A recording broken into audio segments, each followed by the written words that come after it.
Welcome, everybody. This is our third installation of the On Deck speaker series at the Dirt Underneath Actor Space. We started this series to highlight different diverse voices in our Dirt community of our students. So I'm so happy that Harrison Browne is here today to speak with me for 45 minutes, an hour. Harrison is a transgender actor, an LGBTQ plus advocate, and a retired professional hockey player. Welcome. Thank you. Thanks for having me. And I'm Cynthia Chan. I am the moderator today, and I am also the administrative director at the Dirt. So we've met before. I've watched you in class and doing the theater scene study. And when I heard your story, I thought you would be perfect for us to speak tonight about your experience. So, yeah. Cool. I thought we could start by me giving the Dirt community a little synopsis of the last part of your life, because you've had a lot of change. What I know and what I've spoken to you about is that you were born biologically female, you were passionate about hockey, you went to college on a scholarship, you played professional women's hockey, and then decided for a while when you were socially transitioning, and then had to make a decision on when to medically transition, because that would affect your professional hockey career. You made that decision, and now you're a trans man actor. And let's just start with when you wanted to become an actor. Yeah, that came like really late. Like I never did drama as a kid. Like I was just so focused on hockey. It was my entire life, so I did not have like a ton of free time at all with that. And it was more when I retired from playing women's hockey, because I wanted to physically transition. So I retired when I was about 24. And that point, there was like Scarlett Johansson was trying to play a trans man. Yes. And that was the first time that I really was like, oh, there's like a gap in the market right now, because like I didn't know many trans actors, and I was seeing that people wanted to tell trans stories. And when I came out while I was playing hockey in the National Women's Hockey League, I had a lot of media attention there. So I was like followed around by cameras for a really long time, and did like a bunch of documentaries, and I was asked to do a lot of public speaking at that point. So once I started to do public speaking and be public facing, memorizing lines, being on camera, and feeling comfortable in that space, I thought that was something that maybe I could do, because when I stopped playing hockey, I was like, what am I going to do with my life? I started applying for jobs, and I wasn't really getting anywhere. And so I was like, why don't I try this? So I started to take like an improv class at the Second City in Toronto when I moved back home, because I lived in the States for a while to play hockey. And I just really loved that playfulness there, and like also like kind of having a team environment in a way that I thought that I would lose out on, because I've been on a team my entire life, and just being in class with these people. And then from that point I was like, well, why don't I try to take an acting class? So I took my first acting class, and from there just kind of jumped in to the deep end, like both feet, and haven't looked back. So when did you first come to the Dirt through this acting journey? I think it was about 2 years ago. It was still at the time where online classes were like a big thing. So my first experience with the Dirt was online, and my friend Rachel Van Duzer and Zoe Barrett Wood were talking about this class, like the Dirt, and like the John Gordon, and being like, I love this teacher and stuff. So because I was looking for a new studio, I'd been going to the studio for the last little while, and I was looking to shake things up. So I'd heard some great things about this studio being just like a safe place to play, and like really try things out, and in a way that like I think some acting coaches in the city just kind of want to teach you how to do it their way. And I just heard that John was just this teacher that was like fostered an environment where you could take risks and fail and just expand in a way. So I started to take an online class about 2 years ago, and then I was able to actually come in person, and I just really loved the way that John taught, and the caliber of the I was going to say athletes, the caliber of the actors that were in this space was the best that I had seen in the city. So I'm just it's the place that I go to for my scene study courses. So that's really great fun to hear. Mm-hmm. So how do you expand? How do you push yourself when you're here during class? What are the risks that you're consciously taking? Yeah, I think the risks that I've been taking is challenging myself with like the characters that I request. So something that John does in the master class, and I'm sure other classes as well, is like ask for feedback on what kind of characters you want to play and what kind of scenes you want to do. So I just kind of think of what maybe I've been auditioning for, and because like being a trans actor, I get asked to do a lot of different things. Like there's like, you have your hit for like the cis male parts that I go out for, like typical kind of things that I go out for, but with like a trans role, if a trans role comes out, every trans person is going out for these roles, and it doesn't matter like sometimes it doesn't matter age and like demographic and kinds of things, where I can really try different characters that are outside of my comfort zone. So every time I'm at the Dirt, I really just kind of go all over the place and like talk about like drunk scenes, villains, like characters that people don't necessarily like, and just pushing my comfort zone in that space is something that I really enjoy doing in these classes. So I watched you do a scene with Cyan during theater scene study, and you were pretty exuberant, right? I think you were on, like the character was high and very excitable, right? So I was curious about the experience of being like fully aligned in the body and in the person you fully want to be now, because you've made this choice to transition. And I was like, when you're speaking, I'm struck by when you described your childhood and how unhappy you were and constrained you were with how, your name and your hair and, how you wanted to present. So there seems to be like this exuberance and joy to be able to be like to fully embody these male characters, right? So would you say that that's true in terms of like what I observe and what you feel when you're acting? Yeah, definitely. I think through acting, I've really actually found myself more than I ever have. And I think now that I look the way that I want to look and I sound the way that I want to sound, and I've just gained more confidence in myself and grounded myself. Because like with acting, you have to, I like to bring myself to the character and figure out how I would react in certain situations. So I've just learned more about myself through the characters that I've explored with John. But for me, like the scene that you're talking about that you watched was this theater intensive, because I've done theater once, but I'm predominantly like a film and TV actor, where you have to be cognizant of your body, but in a way that isn't as fluid as like as when you're on theater and on a stage. Right, we have to stay in our mark right now. Like I can't run around now and interview because sorry. Yeah. So this was like a really nice way for me to get that freedom, and I think being an athlete was an escape for me. Like back when I was pre-transitioned and stuff. Being free on the ice to just be an athlete, not be a boy, not be a girl. I really found that freedom in my body, and like expressing myself through hockey and skating and in the weight room, and really like pushing my body in this way. I found kind of similarities in acting, especially in the theater space, where you're getting into like more movement kind of things, is this relationship back with my body in the way that I had it when I was a hockey player. So yeah, just not being afraid to yell, not being afraid to use my arms. And I think with John, like I've had some pretty insane characters that I've wanted to choose to expand myself in those ways. So I think being able to smack the table, being able to yell without like a teacher being like, oh, that's too big, like that's not the way that I would have done it, and John being like, yeah, like get there, like like try it, like blow the frame, like go big, and then we can figure out ways to tweak it and stuff like that. So yeah, I just really fostered this environment for me to just take risks and not be embarrassed. Right. Yeah. So you've talked about improv being a team environment, which is what you loved about being on a hockey team, and you've talked about using your body in more theater space, which you're an athlete and you've been working through your body for so long. So what else about acting helped you transition from being a professional hockey player to now?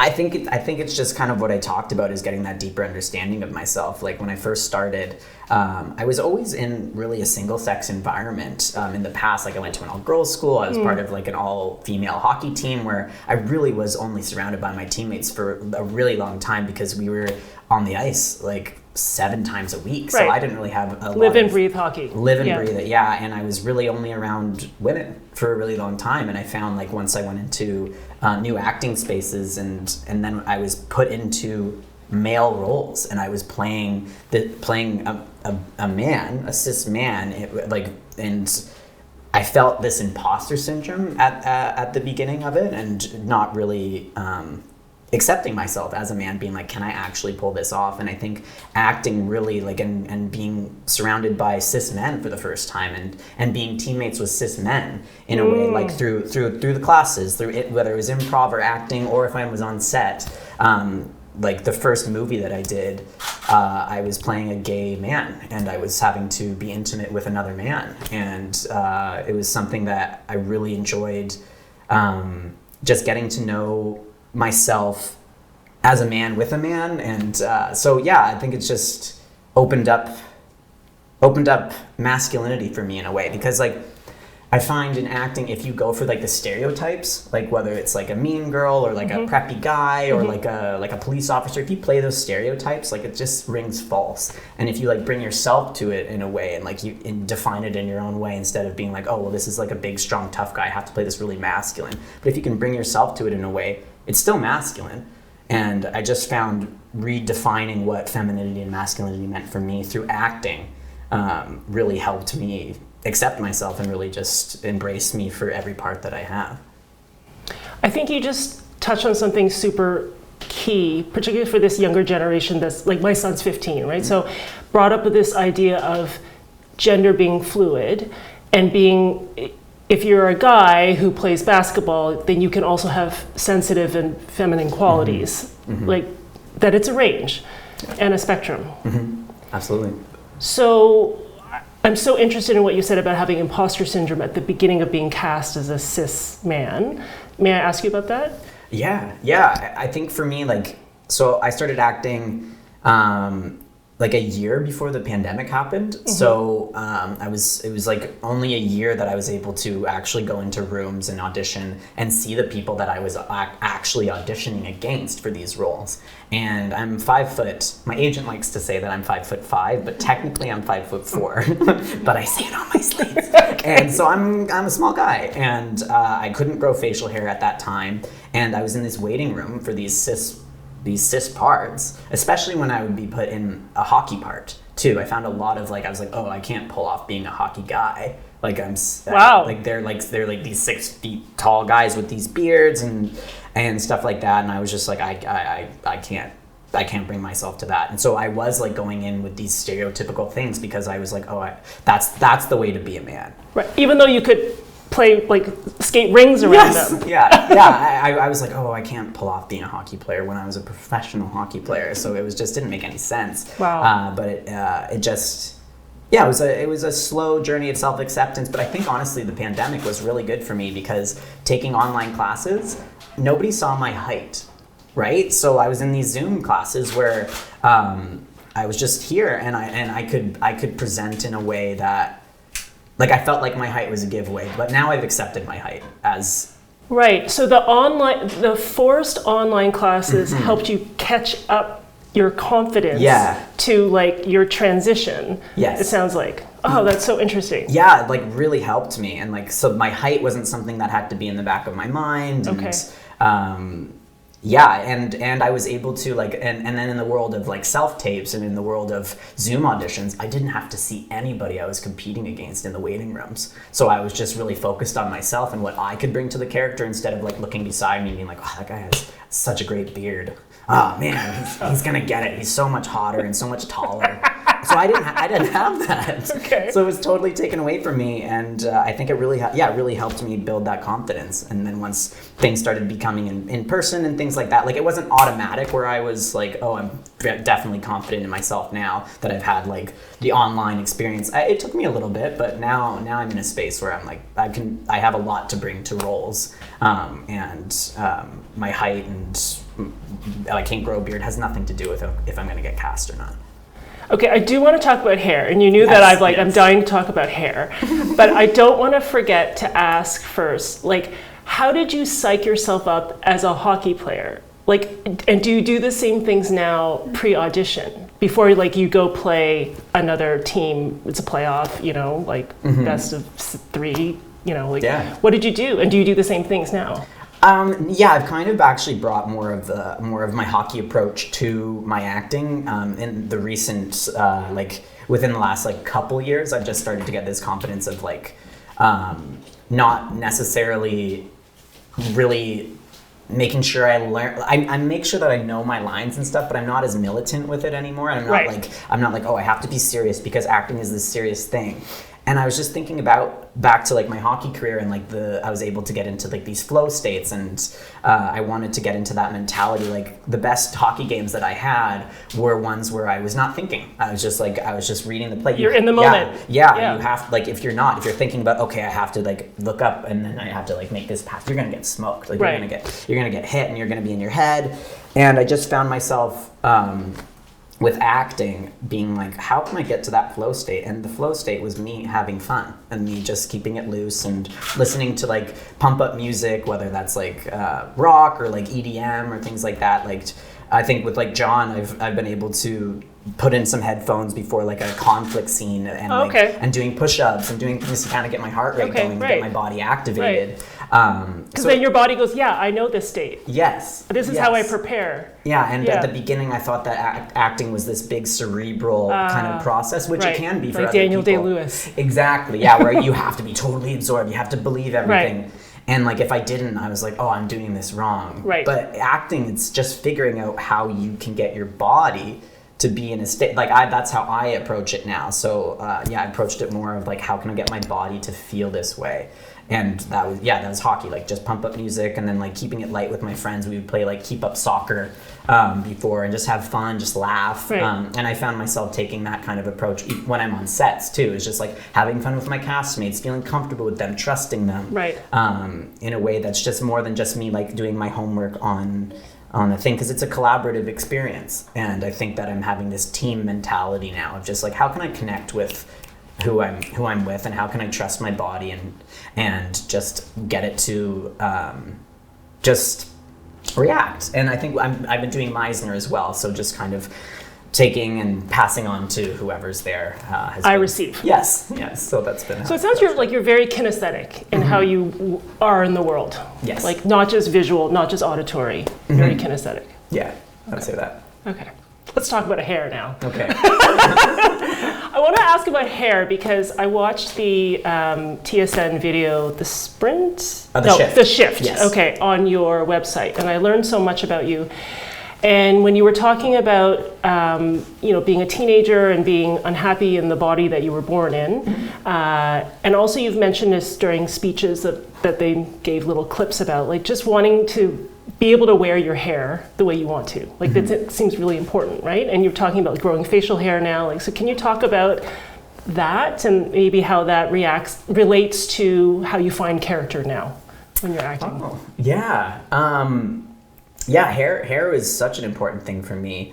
I think I found like true freedom in expressing myself was cutting my hair. That was really the thing that I could control the most of how people would perceive me. I think as soon as I started cutting my hair really short, I started to be seen in society as a man. And this was when you were socially transitioning? Yeah, this is when I was socially transitioning. So that was like the biggest thing that I could do was just cutting my hair, and I had this big relationship with it. I think now I've found more fluidity in hair and expressing yourself and wearing women's clothing now, and not being afraid of expressing my femininity in a way. I think back then, the shift that you're talking about, I filmed that probably like 6-7 years ago now. Okay. And I found so early in your journey of transitioning. Mm-hmm, yeah, like I'd just been socially transitioning, so I had come out through an ESPN article in 2016, and then I think I was filming that video in like 2017, 2018, where my ideas of masculinity and what being a man was are not the same now. Right. Where I like was like, okay, short hair, masculine, wearing suits, all this stuff. Like I have to really own this. Right. And now I've just like found myself growing my hair back out. And being able to have facial hair, I had to grow it out for a role, this mustache, and I just really liked the way that it made me feel, and I really liked the masculinity behind it in this way. And this is your first mustache. This is my first mustache. Congratulations on your first mustache. Yes, it's been very, very nice. But yeah, and I think it's given me the confidence to grow my hair back out and not be afraid of being misgendered. Right. Because like I feel like this is just a nice security blanket for me, but I felt really gender affirmed by this facial hair, and it's helped me feel more confident even in roles that I'm going out for. Like I think like shorter, like the more masculine presenting roles, like I just find that this is just like a nice thing, but it's hard to explain. My relationship with hair and clothing has just shifted so much since I've started to transition, and just embracing the femininity and the masculinity of what makes people whole, and like the fluidity of it all. It's just been really nice to have like this masculine facial hair, but also like feeling quite feminine with my hair right now, and really enjoying both sides of me. Yeah. Yeah, I really, I understand that as well, because I remember going for my first job interview after I graduated chiropractic school, because I'm also a doctor of chiropractic, and I remember thinking like, I have to wear a suit, right? Yeah. Because this is a professional interview. Right. So I had to buy a suit, and it was really formal, and I don't wear that to work anymore. But it also is like just the evolution of like knowing yourself, being comfortable, figuring out who you are in your skin. Yeah. And that's going to continue to change, right? Absolutely, yeah. Okay, great. Why don't we check to see if anybody has questions from our studio audience and yes, Christian? Have you had an incident on set where you were misgendered, and did it throw you in the work that you were doing as an actor?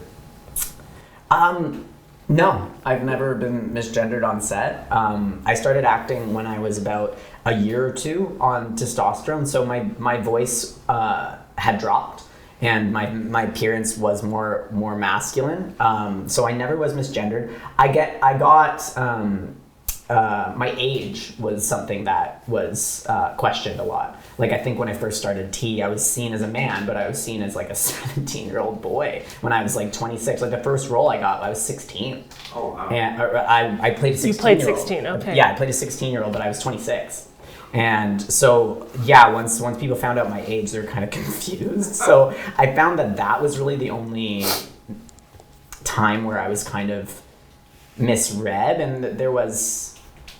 Yeah, but no, I was never misgendered, and some of the sets that I've been on have been really like inclusive of asking pronouns and making sure that everybody is like checking in on that respect and not assuming things about people. So I've been really fortunate to have been on some really great LGBTQ plus friendly sets. Oh, good. Do your agents does everybody know you're trans? Like in the industry and. Like, is it on your CV and your? It's on my on my IMDb. I have like a bio that says stuff about my hockey and like obviously playing in the National Women's Hockey League, and says that I'm advocate for transgender and LGBTQ plus rights. So it's not something that we keep hidden at all.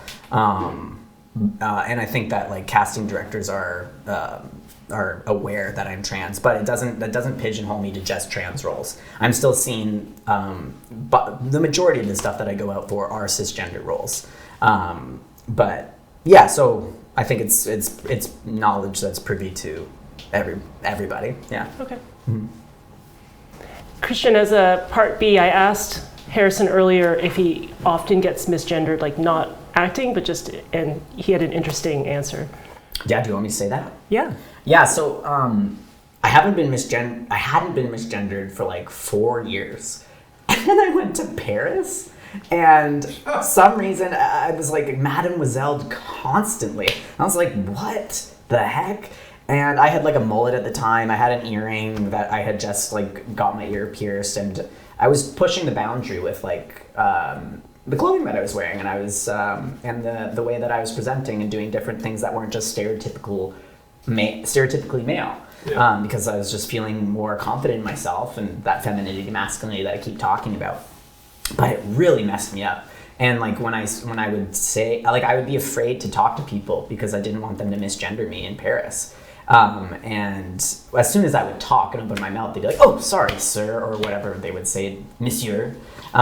So it would just really threw me off. And then from there, I went to London, England, and I just cut my hair there because I was like, I don't want to get misgendered anymore. And I cut my hair in January of this year, back to like kind of the stereotypical male kind of thing, which I felt kind of sad that I had to do that, but I wasn't misgendered at all then, and now I've never been misgendered in Canada here, but yeah, so yeah, that's my anecdote on getting misgendered. Yeah. Vive la France. Yes, I know. It's like, come on, what? Any other questions? Sean. Hey, Harrison. Hi. I'm really fascinated these days about the mindset of an athlete and how similar that can and, dare I say, maybe should be with acting. I mean, I have an idea of what I mean. When I say mindset, you've been talking about flow.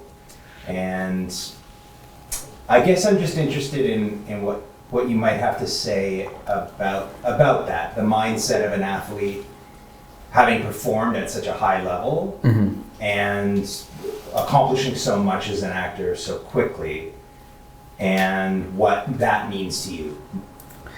The athletic mindset. Yeah, I think with acting, when I first switched to acting, it was kind of hard for me to figure out how to get good at acting. But I just knew that I had to, I wanted to take those same lessons from sports that I could have. And I was like, okay, I know that I like go to the gym, I lift weights, I make sure I eat well, I do stick handling, I do power skating, and I practice with my teammates, and I play a bunch of games. So I was trying to think of ways that I could get that sort of thing with my acting. So I found like a movement coach. I found a scene study class. I found improv. I found Meisner. At one time I was doing Meisner method, private sessions, class sessions, and reading as many acting books as I could when I first started. And that I was quite cerebral in that way, and like I don't think I was a great actor when I first started. But I think I needed to have that structure to translate the success that I had with hockey. And I think the way that I kind of gave myself grace when I first started acting was I was not a professional hockey player when I first strapped on skates.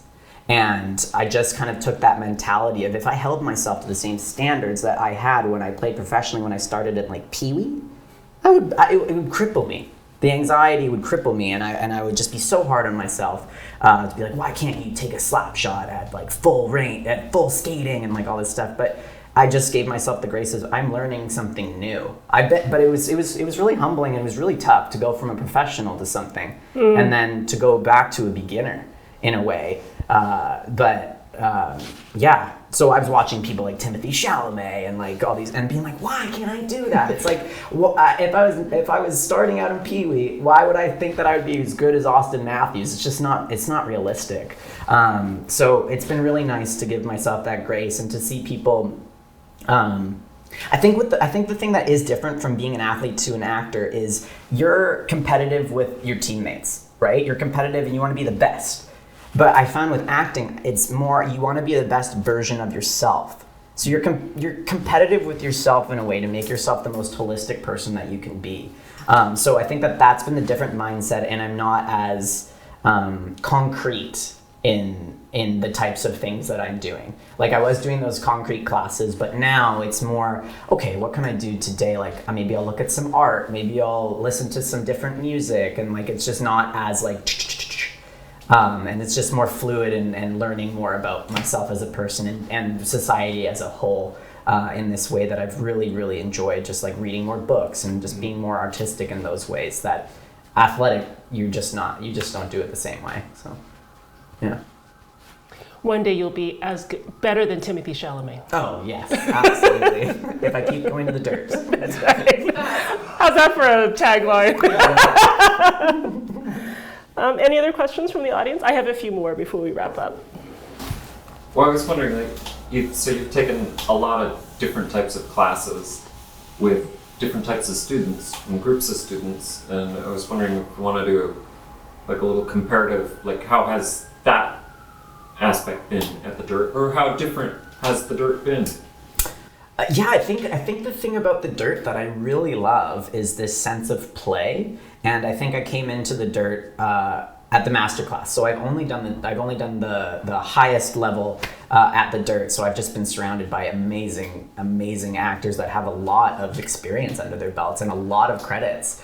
And I've found in other classes, there's kind of a mix. And people that aren't as experienced, which it is important to work with people that aren't as experienced, because you're gonna have those types of experiences on set as well. But I just find that with hockey, I would want to be on the best teams, playing with the best people that would just push me to the best that I can be. And I found that the dirt is that experience for me, working with amazing actors that push me to get deeper in my character and push me to take risks in a way that I've seen people do. Like the work that I've seen in these classes, I'm so inspired by, and the risks that people take, and the depth that people bring to their characters, and the commitment. I think commitment too is just something that's unparalleled to a lot of the other classes that I've taken in Toronto. Catherine. So are you always taking classes? I used to always take classes. Now I've found, talking about like the differences of me now going to like do art, going to like galleries and listening to music and kind of expanding myself in that ways. Like I always will be taking like a Meisner class or an improv class when I can, but when it comes to like a scene study class where I have to prep my material and I have to learn lines and make sure that I'm there for my partner. Right now I'm focusing on writing and directing and producing my own content. So I've taken a little break from classes for the summer. But once I'm done, I'm producing my film. I'll be shooting early next year. Once I'm done with that, then I'll get back into more classes. I used to think that if I didn't take a class, like I'd be really rusty and I'd lose it, but you don't. You carry those lessons that you've learned from those classes and those experiences that you have informed a lot of stuff that I've done on set when I'm not in class. So yeah, I think it's finding a healthy balance of when to take them and know when to kind of take that break and absorb what you've learned and put that into practice on set or in your writing. And things like that. So yeah, it's now more of a when I need it kind of approach. Can you share with us anything about your film coming up? Oh yeah, definitely. So I wrote a short, and it's about a trans man who's like in his 30s and he's reminiscing on a college experience. And he accidentally like makes contact with his younger self. Like it's kind of like transports back into his pre-transition self. Because I was just thinking back to how I was in college and like feeling down on myself in this way and thinking that I couldn't live my life if I wasn't physically transitioned. But I've like looked back on my life when I was pre-physically transitioned, and I lived a very full life, and I have a lot of things to be grateful for that version of myself. It brought me to where I am today, and it's just kind of a love letter to that younger version of myself. So I'm going to be playing the older version of me, and we're casting the younger version of me right now. So yeah, and then I also want to have an all trans set. So I want to have every person that's involved, other than the cis actors that have to be cisgender for the story. I want everybody to be either part of the non-binary or transgender community. So we've staffed up the crew. We have like a few more things to fill out and get our funding. But yeah, I'm really excited. I'm going to be directing for the first time. So yeah, I've been really focusing my attention on getting more trans content out there, and creating roles for me that I want to see. And what's the writing like? I love Do you it. enjoy it? Yeah, I really enjoy the writing process. I've written a pilot as well that I'm in the process of pitching to production companies, and a series that's been really exciting too. And it's just been a way for me to take some control in my career, because when you're going to class and you're auditioning, like it's hard to see the fruits of your labor in that way, and to trust that you are building your career, and to trust that you're doing what you need to do to be the best actor you can be and be ready for those parts. But I wanted to have something where I was like, I don't want to wait for somebody to cast me. I want to take some control and do what I can do to get on set and to be part of a team and do the thing that I love.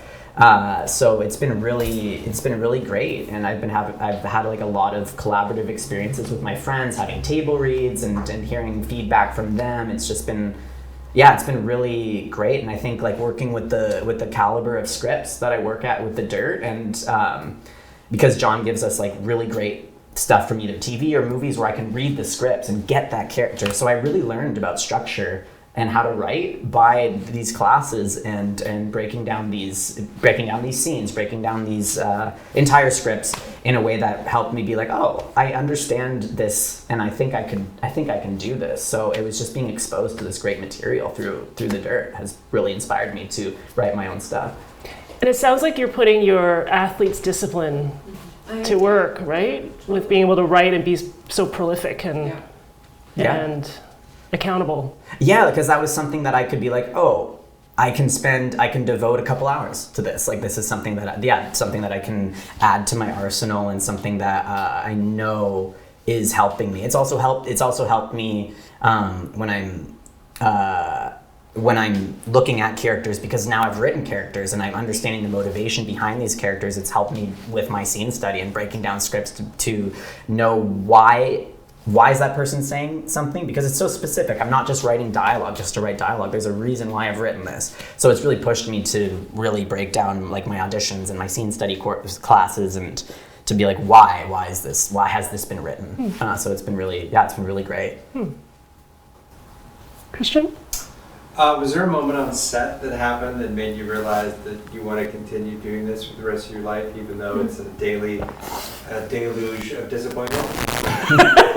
Great question. Yeah, it's sometimes it's hard to find the motivation to keep going when there's just so much rejection in this industry, and like you're constantly unsteady. You don't know when your next gig's gonna be.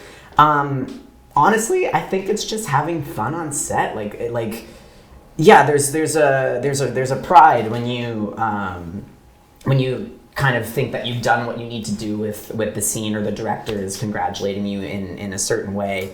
But I think it's like the play, like behind the scenes, and the play with like you're just connecting with humans, and I don't know if there's like a specific moment, but yeah, I think it's just been connecting with my castmates and developing these friendships and being part of a team it's just been really fun. And I think like I just did the 48-hour film festival with like a few friends, and because I didn't do drama as a kid, I didn't have that experience of like getting together with your friends and filming something and finding that joy like I did with like hockey, where you kind of play street hockey with your friends. You're like, oh, I really enjoy doing this.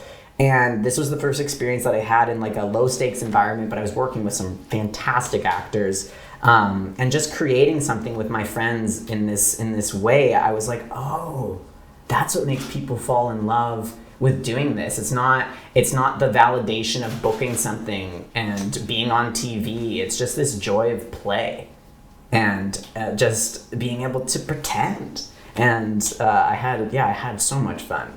So I think that honestly was something like this past weekend was like me being like, I want to make stuff with my friends and make like really cool things. And writing has been a way for me to be like, I can actually do this, and I can actually be paid, and I can actually make a living with this kind of thing. So yeah, like this past weekend really inspired me. Yeah. Well, I love how much you lean into the community of it, right? And that, you know, there's a reason why you weren't a tennis player. You were a hockey player, right? Yeah. That you're choosing something that is communal. So what are the biggest challenges right now as you as an artist? Well, I think it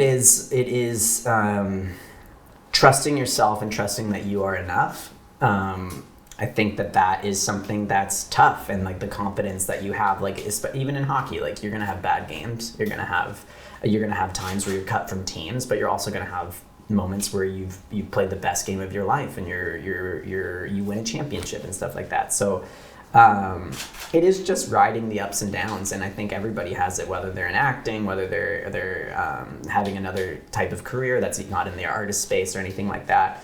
I think it's just trusting yourself and trusting that you are doing what you need to do and you're doing the best that you can, because you're not always given external validation. And I think with acting, the thing that I've realized is that you have to be your own cheerleader, and you have to be your biggest fan, and a lot of times you're your toughest critic. And Right. I think that is the biggest lesson for me, is just like being proud of myself for like, you had a great class today, or Right. you did a really great audition, instead of being like only excited when you book something, because that comes very far and few between.